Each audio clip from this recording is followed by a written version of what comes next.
রাজ্যের মেয়েদেরকে নিয়েও দিদি অনেক ভেবেছে।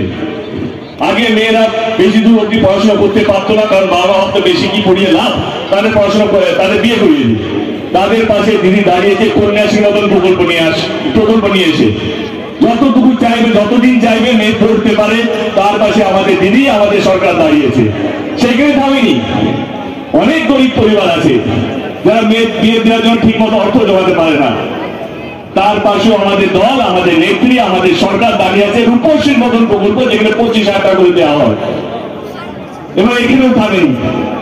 অনেক গৃহবধূ আছে যারা রোজগার করে না, তারা সারা জীবন স্বামী কি দেবে, বাড়িতে দাদা কি দেবে, বা বাড়ির লোক কত টাকা দেবে চাইতে হয়। কিন্তু তাদের পাশে আমাদের নেত্রী, আমাদের সরকার, আমাদের মুখ্যমন্ত্রী দাঁড়িয়েছে। লক্ষ্মীর ভান্ডারের মতন প্রকল্প নিয়েছে যে প্রত্যেকটা মহিলা আমাদের রাজ্যে 500 টাকা ছিল, সেটা আজকে 1000 টাকা 1200 টাকা করা হয়েছে।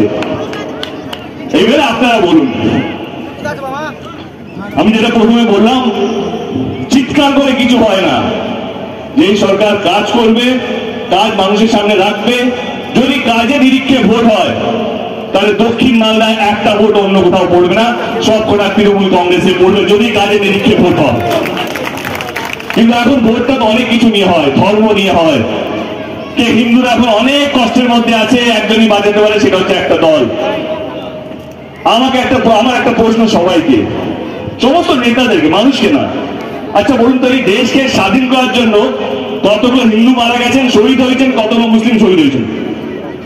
এই দেশটা প্রত্যেকটা মানুষ তাদের রক্ত দিয়ে দেশটাকে স্বাধীন করিয়েছে বিদেশি থেকে, ব্রিটিশদের থেকে। আজকে প্লিজ রাজনীতির জন্য মানুষকে ভাগ করবেন না। অনেক কষ্ট করে আমাদের দেশটা স্বাধীন হয়েছে, 250 বছর গোলামি করে। সেই জায়গা থেকে 75 বছর সবই আমরা কমপ্লিট করলাম স্বাধীন হওয়ার, কিন্তু আবার কোথাও যেন আমরা গোলাম হয়ে যাচ্ছি কিছু নেতাদের জন্য। তারা ধর্মকে এগিয়ে রাখছে, তারা বোঝাচ্ছে কে হিন্দু কে মুসলিম। আপনারা শুনলে অবাক হবে, স্কুলের বাচ্চারা, আপনারা তো স্কুলে গেছেন অনেকেই, তাই না? অনেক সবাই স্কুলে গেছে। আচ্ছা বলুন তো, আমরা যখন ছোট ছিলাম কখনো ভেবেছেন পাশে যে ছেলেটা বসে আছে ও হিন্দু না মুসলিম? কখনো ভেবেছেন আমরা ঈদে কেন আমার অন্য বন্ধুকে ডাকবো? আমরা সবসময় ঈদে আমার বন্ধু ভাই থেকে খেয়েছি, পুজো দেওয়া তার দিকে দেখেছি। আজকের বাচ্চারা যারা 4th পড়ে, 5th পড়ে, 6th পড়ে, তারা জানে কে হিন্দু কে মুসলিম। তাদের মাথার মধ্যে চলছে হিন্দু মানে হিন্দুর সঙ্গে বন্ধুত্ব করবে, মুসলিম মানে মুসলিমের সঙ্গে বন্ধুত্ব করবে। আমরা কোথায় যাচ্ছি? তাদেরকে হিন্দু মুসলিম জানার বয়স। উত্তরপ্রদেশে পরীক্ষা হচ্ছে, পরীক্ষার খাতা খালি রেখে জয় শ্রীরাম লিখে দিয়ে দিচ্ছে, 50% মার্কস পৌঁছে গেছে তার। মানে এটা এতটাই খারাপ, যদি বাংলায় পরীক্ষা হয় খালি খাতায় জয় বাংলা লিখে দিয়ে দিয়ে সে 50 মার্কস পাবে, সেটাও অতটাই খারাপ হবে যদি হয়। কিন্তু যেই দিকে যাচ্ছে, তাহলে বিশ্বাস করুন যার পড়াশোনা করে লাভ নেই, শুধু জয় শ্রীরাম জয় বাংলা লিখলেই হয়ে যাবে। আপনারা কি চান? আপনাকে এরকম একটা সমাজ চান যেখানে ধর্ম হবে, আর কিছু হবে না, রাস্তা রাস্তায় শুধু মন্দির হবে, রাস্তা রাস্তায় শুধু মসজিদ হবে, চিকিৎসা করার জন্য হসপিটাল হবে না, পড়াশোনার জন্য স্কুল কলেজ হবে না। কেউ বলবে না কি আমরা এতটা ইউনিভার্সিটি করেছি, আমরা এত হসপিটাল করেছি। বলবে আমরা বিদেশে লন্ডনে একটা মন্দির করেছি, আমেরিকা একটা মন্দির করেছি, দুবাইতে একটা মন্দির করেছি। এইগুলো নিয়ে আলোচনা হবে।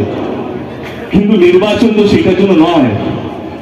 নির্বাচন এখানে যতগুলো মানুষ আছে তাকে সরকার আগলে রাখতে পেরেছে কিনা, ভালো রাখতে পেরেছে কিনা, যে যে কোনো ধর্মের হোক তাকে পরিষেবা দিতে পারছে কিনা, সে যে কোনো ধর্মের হোক তার ছেলেমেয়েরা ভালো আছে কিনা, সে যে কোনো ধর্মের হোক। এই দেশটা আমাদের সবার, প্রত্যেকটা মানুষ যারা এই দেশে বাস করে, এই দেশটা প্রত্যেকের। এখানে হিন্দু মুসলিম পরে হবে, প্রথমে আমরা সবাই ভারতীয়। আমাদের একটাই পরিচয়। আমি সমস্ত নেতাদেরকে বলবো, সমস্ত পলিটিক্যাল পার্টিদেরকে বলবো, আমাদেরকে ভাগ করবে না। প্রথম পরিচয় হচ্ছে আমরা ভারতীয়, তারপরে আমরা সবাই।